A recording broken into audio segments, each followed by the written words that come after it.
काका, ये धारा 370 क्या है? धारा 370 क्या है ये जानने के लिए 42 साल पीछे जाना होगा बेटा। अंग्रेजों ने टू नेशन थियरी के तहत हिंदुस्तान के दो टुकड़े कर दिए, एक हिंदुस्तान और पाकिस्तान। पाकिस्तान की बहुत इच्छा थी कि जम्मू कश्मीर का विलीनीकरण पाकिस्तान में हो जाए, और राजा हरि सिंह चाहते थे कि कश्मीर एक स्वतंत्र देश रहे। वो न हिंदुस्तान में विलीन होना चाहते थे न पाकिस्तान में, और तब पाकिस्तान ने खूनी खेल खेला। अक्टूबर 1947 में पठानी कबायलियों को जम्मू कश्मीर के खिलाफ उकसा, कश्मीरी पंडितों का कत्लेआम करवाया। ऐसे हालात देखकर राजा हरि सिंह ने घबराकर नेहरू जी से कहा, कृपा करके आप कश्मीर को बचा लीजिए। मैं ऐसे हालात में चाहता हूं कि कश्मीर का विलीनीकरण भारत में ही हो जाए, सेना भेजिए। लेकिन जब तक भारतीय सेना कश्मीर पहुंची, बहुत देर हो चुकी थी। न जाने कितने कश्मीरी पंडितों का कत्लेआम हो चुका था। कश्मीर का 1/3 हिस्सा पठानी कबायलियों ने अपने कब्जे में कर लिया। लेकिन अपनी इस नीच हरकत के बाद भी पाकिस्तान बाज नहीं आया। पठानी कबायलियों और भारतीय सेना के बीच युद्ध जारी रखा पाकिस्तान ने। संयुक्त राष्ट्र सुरक्षा परिषद के 3 सदस्य आयोग की रिपोर्ट पर 13 अगस्त 1948 को पठानी कबायलियों और भारतीय सेना के बीच युद्ध विराम घोषित हुआ, और ये तय किया गया कि कश्मीर समस्या का हल जनमत के आधार पर ही होगा। सितंबर 1951 में मताधिकार के बाद एक बार फिर जम्मू कश्मीर के भारत में विलय की पुष्टि की गई, मगर इसी दौरान शेख अब्दुल्ला ने अपने हाथों से धारा 370 का ड्राफ्ट तैयार किया और नेहरू जी को सौंपा। सरदार पटेल और आम्बेडकर साहब की मर्जी के खिलाफ 1952 में नेहरू जी ने इसे लागू भी कर दिया। इसी धारा 370 की वजह से नेहरू जी ने कश्मीर को एक ऐसा विशेष दर्जा दे दिया जिसमें जम्मू कश्मीर राज्य ने हिंदुस्तान से अपना एक अलग संविधान स्थापित कर लिया। इसी धारा 370 की वजह से हमारे हिंदुस्तान का राष्ट्र ध्वज अलग है और कश्मीर का भी ध्वज अलग। इसी धारा 370 की वजह से कश्मीर की कोई भी महिला यदि भारत के किसी भी अन्य राज्य के नागरिक के साथ शादी करती है तो उस महिला की नागरिकता समाप्त हो जाती है। लेकिन यदि वो महिला अगर किसी पाकिस्तानी नागरिक के साथ शादी करती है तो पाकिस्तानी नागरिक कश्मीर का नागरिक हो जाता है, हिंदुस्तान का नागरिक हो जाता है। इसी धारा 370 की वजह से भारत के किसी भी अन्य राज्य का नागरिक जम्मू कश्मीर में जमीन खरीद नहीं सकता, व्यापार नहीं कर सकता। लेकिन जम्मू कश्मीर का नागरिक भारत के किसी भी अन्य राज्य में जाकर अपना व्यापार कर सकता, जमीन खरीद सकता है, कुछ भी कर सकता है। अरे ये बिग लैंड एबोल्यूशन है, क्या है पता है? यदि जम्मू कश्मीर का कोई भी मुसलमान जमीन ठेके पर लेकर खेती करता है तो कश्मीर की सरकार उस हिंदू को बिना मुआवजा दिए वो जमीन जबरन उस मुसलमान को दे सकती है। ये है बिग लैंड एबोल्यूशन एक्ट, ये है धारा 370-35 से, और इसी का नतीजा है ये गिरधारी जी का फैसला। और सिर्फ यही नहीं, ये जो सरकार की ऋण निरस्तीकरण योजना है ना, इसके अंतर्गत उन सारे मुसलमानों का कर्जा माफ कर दिया जाएगा जो उन्होंने हिंदुओं से लिया। बताइए। सरकारी नौकरियों में 5% का आरक्षण हम हिंदुओं के लिए किया है। सारे हिंदू कश्मीर से चले जाएं, यही चाहता है पाकिस्तान और यही चाहते थे शेख अब्दुल।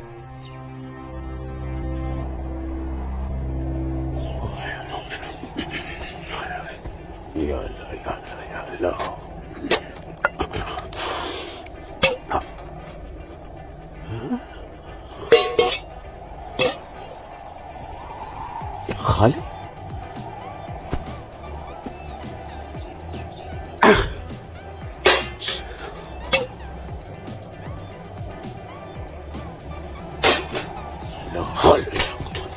रोटी नहीं इस घर में।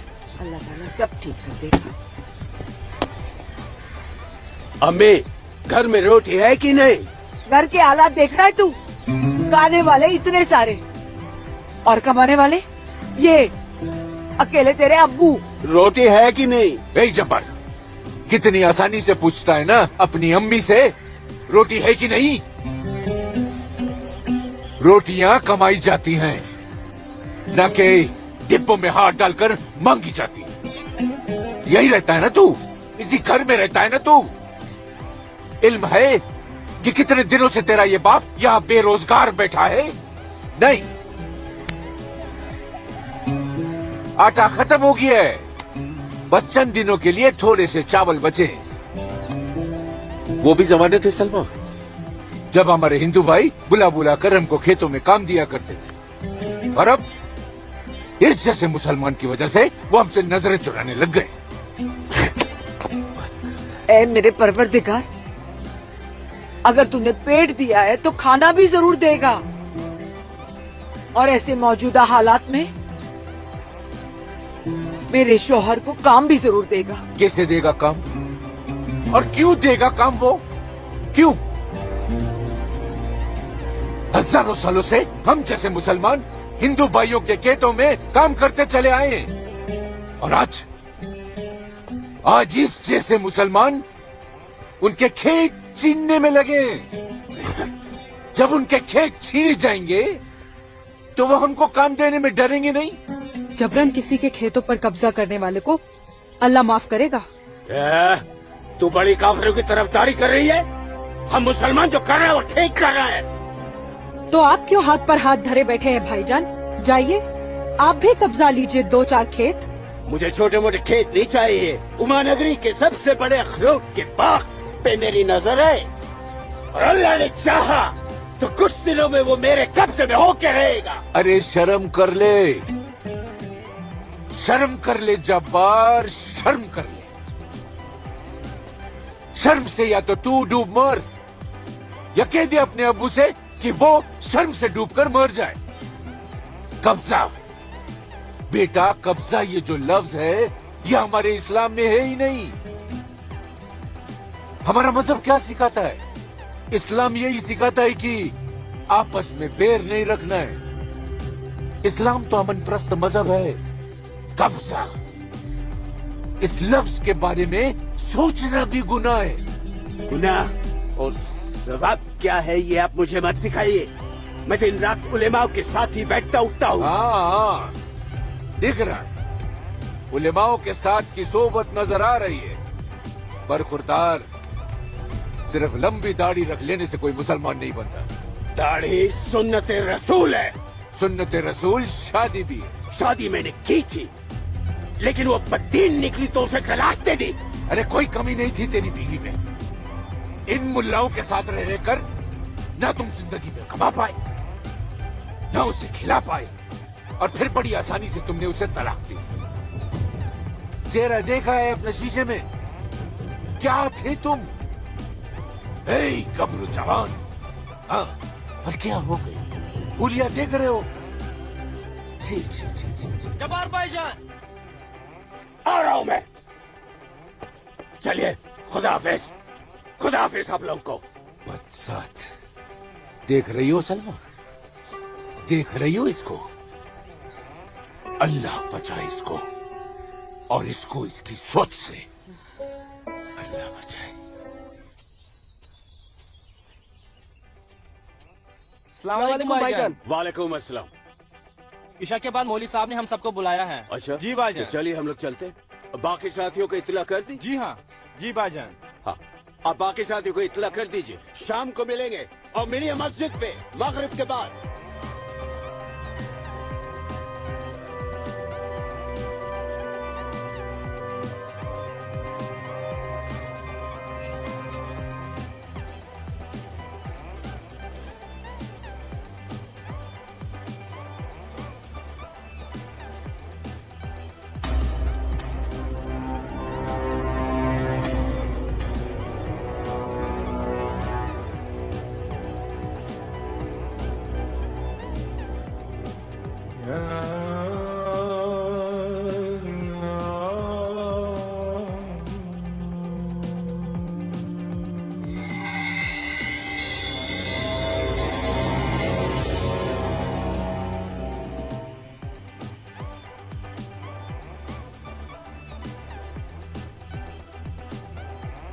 खुशामदीद बिरादरान इस्लाम।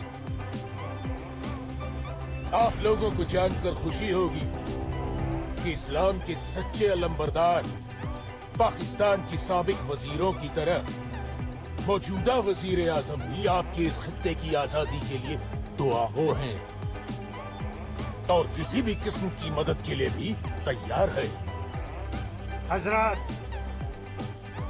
आपके जम्मू कश्मीर को नापाक काफिरों के चंगुल से बचाने के लिए हमने 1965 में और 1971 में हिंदुस्तान के साथ जंग लड़ी थी, लेकिन हमारी बदकिस्मती रही कि हम कामयाब नहीं हो सके। और दूसरी बदकिस्मती ये रही कि हमारे मशरकी पाकिस्तान को हमसे अलग करके हिंदुस्तान ने एक नया मुल्क बांग्लादेश खड़ा कर दिया। लिहाजा हमारे जख्म तब तक नहीं भरेगा जब तक कि हम कश्मीर को हिंदुस्तान से अलग करके अपने पाकिस्तान में शामिल नहीं कर लेते। मेरे प्यारे मुस्लिम भाइयों, जैसा कि आप सब जानते हैं कि हम तादाद में कम हैं, इसलिए जंग की सूरत में हमारी हार तय है। इसलिए इस बार आपको सामने रहकर ये लड़ाई लड़नी होगी। हम पीछे रहकर आपकी भरपूर मदद करेंगे, तो आप हिंदुस्तान में ऐलान जंग कर दीजिए। लेकिन बिरादरान, एक बात याद रहे, कुछ लोगों के बागी होने से कुछ नहीं होने वाला। पूरे कश्मीरियों को एकजुट होकर हिंदुस्तान के खिलाफ ये लड़ाई लड़नी होगी, तब हम जीतेंगे। लेकिन जनाब, अगर कश्मीरी हिंदुओं ने इस बगावत में साथ देने से इनकार कर दिया तो? उनके पास इसके अलावा और कोई रास्ता भी नहीं। धारा 370 की वजह से जम्मू कश्मीर के हिंदू घबराए हुए हैं और मुसलमानों का खौफ उनके दिल में बैठा है। इसलिए मुझे उम्मीद है, बल्कि यकीन है कि वो जरूर आसानी से हमारा साथ देंगे। और अगर किसी ने अपना सर उठाया तो हम उस सर को कुचलने की ताकत भी रखते हैं। माशाल्लाह, माशाल्लाह, आपका जोश देखकर हमारा दिल बाग बाग हो गया बिरादर। शुक्रिया। अगर ऐसा ही जोश हर कश्मीर में भर जाए तो कश्मीर को आजाद होने में देर नहीं लगेगी। आमीन। होने वाले आजाद कश्मीर के बाशिंदों, अब हम आपसे इजाजत चाहेंगे। आज हमारे कमांडर साहब की सालगिरह है। वाह। और मौलवी साहब, आपको भी दावत है, आप भी हमारे साथ चल रहे हैं। आप भी तो देखिए हमारे पाकिस्तान के हुक्काम किस तरह से जिंदगी का लुत्फ लेते हैं। वाह, नाराए तकबीर, अल्लाहू अकबर, नाराए तकबीर, अल्लाहू अकबर। अरे गोविंद, सेब तैयार हो गए। सूरज, अस्मा, तुम यहाँ? हम तो 2 बजे मिलने वाले थे ना। सूरज, मुझे तुमसे बहुत जरूरी बात करनी थी, इसलिए दोपहर तक का इंतजार नहीं कर सकती थी। ऐसी क्या जरूरी बात थी? सूरज, कल मैं भाईजान का पीछा करते हुए मस्जिद गई थी। वहाँ मैंने देखा कि मौलवी साहब और 2 पाकिस्तानी उमा नगरी के मुसलमान लड़कों को हिंदुस्तान के खिलाफ बगावत के लिए भड़का रहे हैं। ये पाकिस्तान के पास कुछ काम धंधा तो है नहीं, और ना ही पाकिस्तान की इतनी हिम्मत है और ताकत है कि हिंदुस्तान का कुछ बिगाड़ सके। तुम चिंता मत करो, ये सब करने से कुछ नहीं होगा। हालात की संगीनी को समझो सूरज, वो कुछ कर पाए ना पाए, लेकिन हिंदू और मुसलमानों के बीच नफरत की दीवार तो खड़ी कर सकते हैं। उसका असर मुझे अभी से दिखाई दे रहा है। कोई कितनी भी बड़ी दीवार क्यों ना खड़ी कर दे, हमारा प्यार सारी दीवारें गिरा देगा।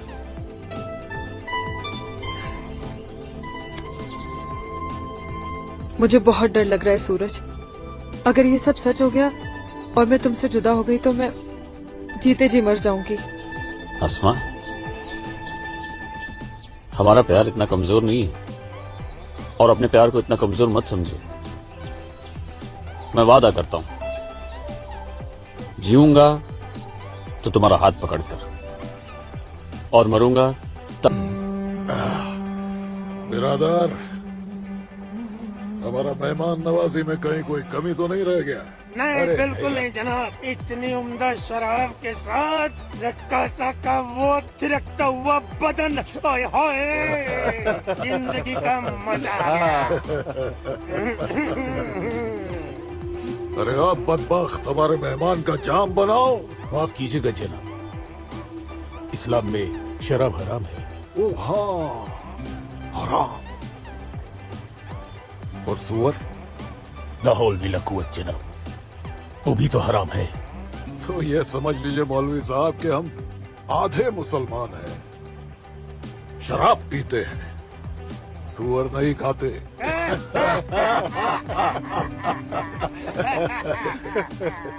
इन दोनों से बहुत तारीफ सुनी है आपकी मौलवी साहब। मकबूजा कश्मीर को भारत से अलग करने में बहुत अहम किरदार निभा रहे हैं आप। मैं इसे अपना फर्ज समझता हूँ। आपने जम्मू कश्मीर के जो 10 गांव हमारे जिम्मे सौंपे थे, उन 10 गांव में हमने हिंदुस्तान के खिलाफ बगावत का भरपूर जहर भर दिया है। जी जनाब, कश्मीर के वो नौजवान मौलवी साहब की वजह से हमारे लिए कुछ भी करने को तैयार है। बहुत खूब, बहुत खूब, शाबाश। आओ।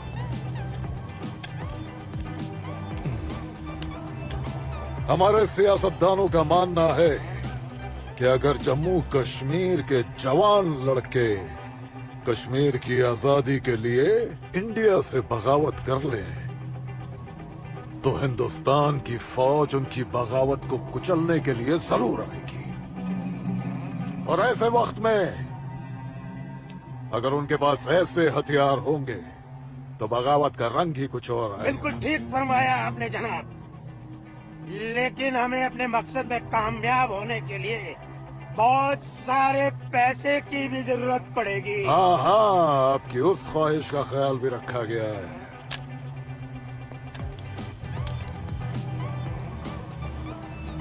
ये देखिए, जम्मू कश्मीर के तमाम बच्चों के लिए असला, बंदूक वगैरह खरीदना मुमकिन नहीं है, तो उनको तलवारें खरीद के दी जाए। उनकी तलवारों के लिए ये पैसा दिया गया है। लीजिए। और एक काम कीजिए, इसमें से आधा पैसा आप दोनों आपस में बांट लीजिए। जी बिल्कुल। और आधा मौलवी साहब को दे दीजिए। इनकी नजर इनायत भी हमारे लिए बहुत जरूरी है। जी जी, हक बनता है, इनका हक बनता है। लेकिन जनाब, जी बिल्कुल बिल्कुल। फिर तलवारें खरीदने के लिए पैसे कहाँ से बचेंगे? अरे अपनी जेबों का भी तो ख्याल रखना है। मत खरीदो, मत खरीदो तलवारें। इन बदबख्त कश्मीरियों की आजादी के लिए हम ही सब कुछ करें, वो अपनी कौम और अपने मुल्क के लिए 2 तलवारें तक नहीं खरीद सकते। ये कैसी बगावत है, लानत है। अरे सुन सुन, रुक जा रुक जा, रुक जा। मदरसे में अच्छी तरह पढ़ाई कर। अम्मी, मदरसे के साथ साथ इन्हें स्कूल भी भेजा करो। कभी जिंदगी में कुछ करना चाहेंगे तो स्कूल की पढ़ाई काम में आएगी। नहीं अम्मी, हम स्कूल में नहीं पढ़ने जाएंगे अम्मी। क्यों बेटा? हाफिज जी कहते हैं जहाँ काफिरों के बच्चे पढ़ते हैं